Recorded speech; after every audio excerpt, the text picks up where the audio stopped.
everyone, it's Karen from the Geordie Grandma. Welcome back to my channel. If you're new here, welcome. I hope you're doing well. Today I've got a favourites and fails video for you. So I've got about 10 things that were my favourites in September, and I've got 2 fails that were fails in September. So I'll just go through them and show you what they are. So the first couple are both TV series, and these were definitely my favourites in September.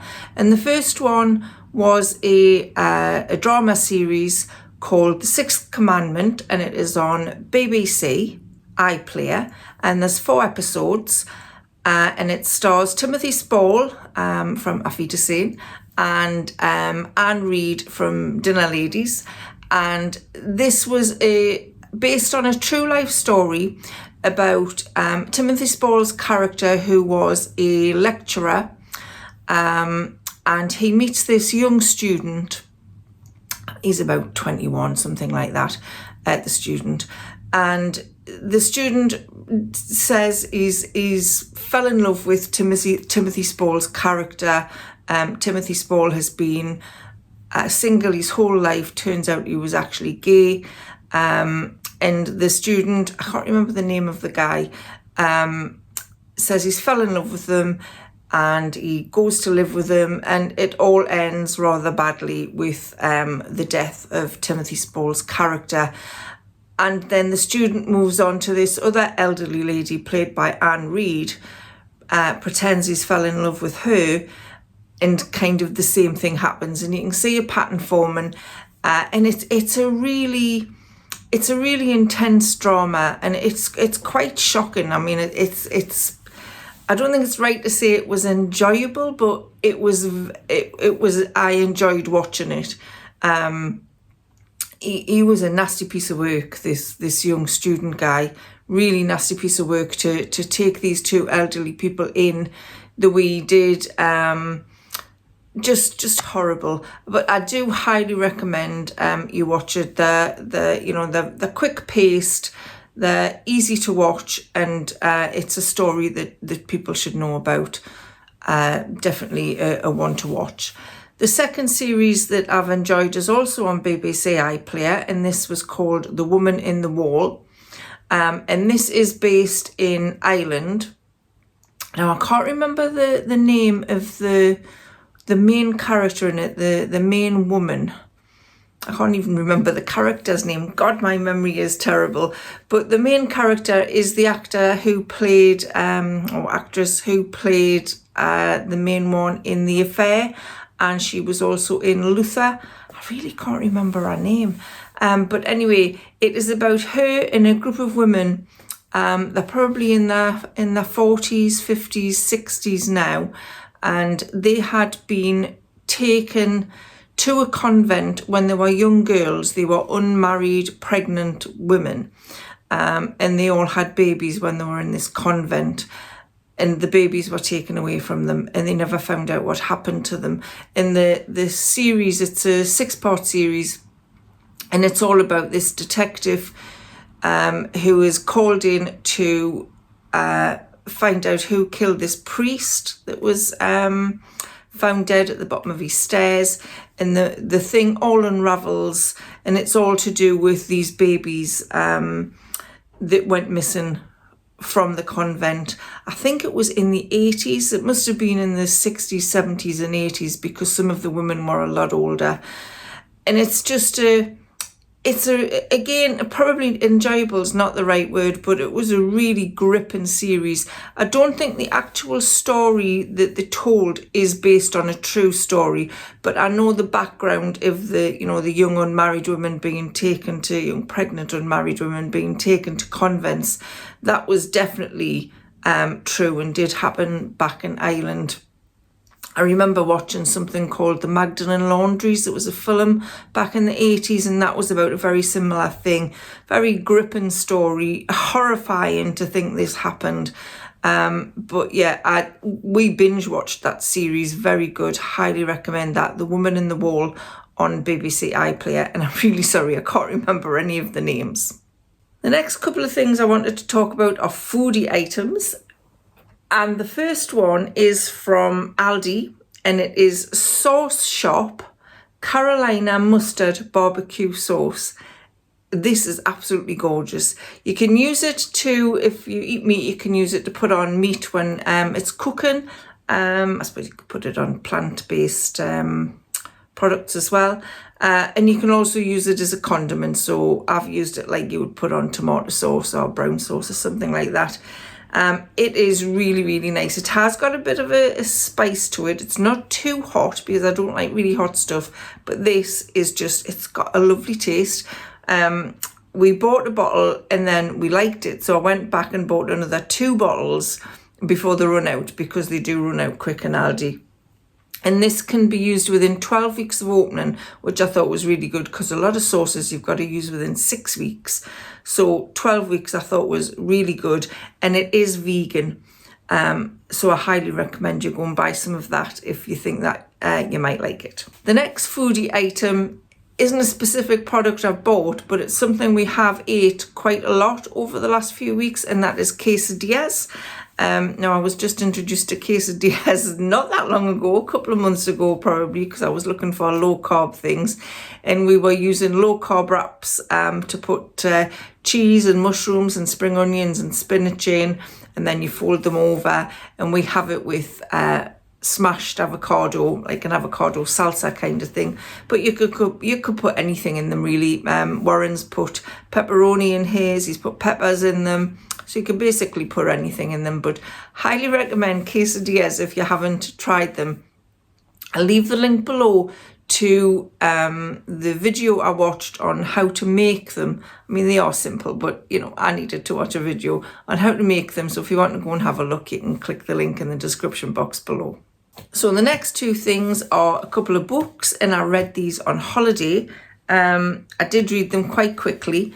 Paperbacks, real page turners, and the first one is called Wrong Place, Wrong Time by Gillian McAllister. And this one starts where there's a man and woman in a house. They're married and they're waiting for their 18-year-old son to come home, and he's got a curfew of 1 o'clock in the morning. And this day happens to be the days that the clocks go back. So she's watching out the window for him coming in. And she sees him coming down the street, and then she sees him stab somebody, and she runs outside, and the man's, you know, blood's everywhere, and the man dies in her arms, and our son is taken to the police station, where they're then sent home, and the mum and dad are sent home, and she wakes up in the morning, and something's different. It feels different, and it's actually gone back to the previous day. She's gone back in time to the previous day, and none of this has happened yet. I found it a really clever story, the way they put this together. So every day when she wakes up, she's going back in time, and the time jumps are maybe a day in the past. Sometimes she'll go 2 weeks in the past. Sometimes she'll go 5 months in the past. She keeps finding little bits out every time on why this happened, and it was a very satisfying ending. I found it really clever. I thought the characters were good, I thought the storyline was good, and I definitely recommend it. So Wrong Place, Wrong Time by Gillian McAllister, and I would definitely read more of her books. The next book was also a paperback, and this is called The Woman Who Lied, and it's by Claire Douglas. I have a feeling I've read one of Claire Douglas's books before. I think she wrote a book called The Couple at Number 9, which I found quite good. And this one was also good. And this is about a woman she's on her second marriage. She's got 2 children, one to her first husband and one to her second husband. And she's an author of a detective series of books. And she's on the bus one day, and the bus stops and it's held up because there's been an incident further down the road. It's somebody found a bag or something, and they didn't know whether it was a bomb. And it turns out that that incident is in one of the plots of her books. And she thinks that's a bit odd, but you know, she doesn't think anything of it. And then there's a few more things happen where they're also from her books. And somebody's obviously targeting her. And then she's in the middle of writing a last book. And something happens that is in that book, and she knows there's only a handful of people have read a new book because it's not out yet. And so she knows that the person who's doing this is somebody who knows her. And it goes from there. She suspects everybody. And again, I found it a really good story, real page turner. Enjoyed the characters, thought they were all really well written, good storyline. I don't think I was as satisfied with this ending as I was with Wrong Place, Wrong Time. But it was a good ending. So highly recommend that as well. The Woman Who Lied by Claire Douglas. The next thing is something I bought that is a thing, and this is shower curtain weights. And I'm going to put a picture here because they're obviously on my shower curtain. Now we have a shower over our bath, and I don't have a shower door. I've got a shower curtain on the bath. And I have had shower curtains in the past that have weights on the bottom, so it holds it down, it's not flapping everywhere, but we haven't had that for quite a while. And our shower curtain was getting right on our nerves. So you'd be in the shower and the shower curtain's flapping up and you're trying to get washed, and it was just a pain. So I found these shower curtain weights on Amazon, and I can't believe I've lived without them really. And it's the two halves, it looks like a globe. And they come apart, and you put one on each side of the shower curtain. It's 3 in a pack, and I found that was enough for our shower curtain, and I just spaced them out along the bottom, and it just holds the shower curtain down. Simple, I know, and probably I'm a bit late to the party with this, but highly recommend those if you're looking for something to weigh a shower curtain down. Shower curtain weights, brilliant invention. The next few things are beauty products, and the first one I wanted to mention, which is a real favourite, is the Lura Pineapple Microdermabrasion Scrub, Facial Scrub. I think it's a facial scrub. Actually, it doesn't say a facial scrub, but I've used it on my face. I wonder if this is a body scrub. I've used this on my face. I haven't used it on my body. That's interesting. If anybody's used this, tell us if it's for your face or for your body, because I've used it on my face. Anyway, it says massage onto wet skin in circular motions, rinse thoroughly, use 2 to 3 times a week. It's got to be a face scrub, but this is really, really good. It comes in a 100ml tube. It doesn't have a very strong smell, but it is a creamy scrub, and it is a fine scrub, but you can definitely feel it exfoliating your skin. I used it this morning and my skin just feels really, really good. I had a glow before I put my makeup on. My skin felt so soft. So yeah, I highly recommend that, but check if it's for your skin, for your body, or for your face. I'm wondering now, it's got to be for your face. I'm sure that's for your face, but I highly recommend it anyway. That was really good. The other thing that I bought from Aldi that I've really been enjoying is the Lura Lip Kits. I got 2. I think this is a dupe of the Kylie Minogue ones. I got the Just Peachy one, and I got the Nearly Nude one. There didn't look much difference in the colours on the box, and it is in each box there is a matte liquid lipstick and a lip liner, which I thought that was a really good idea. I'm sure these were only $4.99 each. So it comes with the lip liner, which is like a crayon lip liner, and it's a nice creamy consistency. It glides on, and the actual liquid lipstick, whatever, is a doe foot applicator. It is matte, which I would have preferred if it was a gloss because I'm not that keen on matte lipstick. I have got it on today. It does stay on a while. I have to say, I've had cups of coffee with it on and it stayed on. But yeah, I really like that. I got, like I say, I got both of them and I've enjoyed both of those colours. Really highly recommend those if they've still got them in stock. And of course, I can't mention favourites without mentioning this Lura eyeshadow palette. I can't say how much I love this palette. Actually, I think this is the darker one I've picked up by mistake. Yeah, it is. It looks like that, but the lighter colours. I haven't used this one as much. I'll put a picture in of the other one, but I'm wearing it today, and it has been my go-to eyeshadow palette since I bought it about 2 months ago now. Absolutely love it. It was the only palette I took on holiday with us, and I really, really love the colours.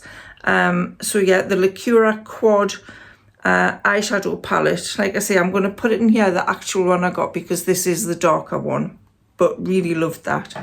I did have one other beauty product that I've bought this month that I've been enjoying, and this is the Upcircle Shampoo Cream, and it is coconut and grapefruit oil in it. It smells absolutely gorgeous.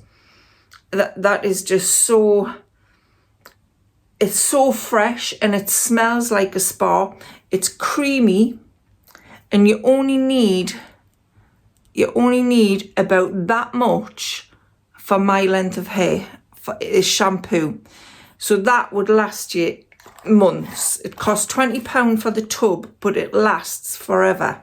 Well, not forever, but you know what I mean. It lasts a long time. You only need a small amount. Rub it on your hair and it really lathers up. Lots and lots of lather, whichever way you want to pronounce it. But I highly recommend that. It leaves your hair squeaky clean. I don't know if they've got a conditioner to go with that. I need to have a look, because I think this is quite a new thing from Upcircle. I have had Upcircle products before and I do really like them. So I'll leave the link to this one below. Definitely recommend that. So the two fails I've had in the last month, one was, I can't find the actual product, I found the box, and it is the Lura Collagen Lip Oil. It's in a little tube. I don't know where I've put it. If I find it, I'll put a picture in. And it says collagen, shea butter and vitamin E, and you kind of roll it onto your lips as like a lip balm kind of thing. I found this really sticky. I quite like the smell of it. It smelled like, well, it's got shea butter in, so it did smell like chocolate.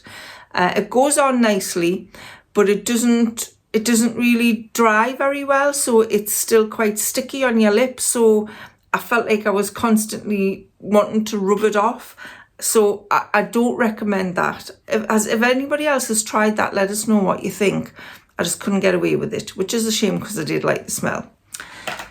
The other thing that was a fail this month was a book, and I read this in an audio book. I read it on Audible, so I actually listened to it. And it's called Possession by Peter James. Now, I have read 2 books by Peter James before. I think it was called The House on Cold Hill and the sequel to that, and I really enjoyed them. And this one, Possession, sounded like it was on the same lines.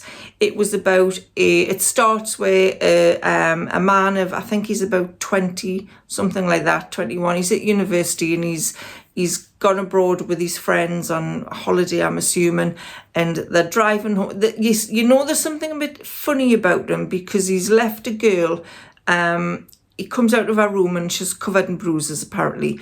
And he gets into his car with his 3 friends, and there's a car crash, and they're all, I think 3 of them are killed and 1 of them lives. And then it flashes to the mother and have the funeral and everything. And she starts to see strange things. There's odd things going on in a house. And there's mediums coming to see her, and they say her son is, you know, wanting to come back, and it goes on like that. And I enjoyed the beginning, and I thought it was really gonna, you know, get to the nub of what the son had been up to, and you know what had happened. And it didn't really. It dragged on. I think they could have done the book in half the time. The ending was really not satisfying, and I found it confusing. I don't know whether that's because I listened to it rather than read it, but I did find it confusing in places. I felt like I wanted to go back, but that's difficult to do with an audiobook, whereas if you've got a book, you can just turn the pages back. But I did feel like I wanted to go back a couple of times because I wasn't quite sure where we were at. So yeah, unfortunately, I don't recommend Possession by Peter James, which is a shame. If anybody knows of any other kind of spooky, kind of supernatural kind of books, let us know in the comments below, because I really do like that kind of book, and October would be a great month to read them. So those are all my favourites and fails today. I hope you found that interesting. I do have some videos coming up of my holiday in Dubrovnik. I've got like a room tour and a tour of the resort that we stayed in, and a tour of Dubrovnik Old Town with the city walls that you can walk, a tour of Creme Island. Really enjoyed Dubrovnik. Absolutely beautiful place. So those videos will be coming up very soon. So like I say, I hope you enjoyed that video. That's all I've got for you today. So bye for now.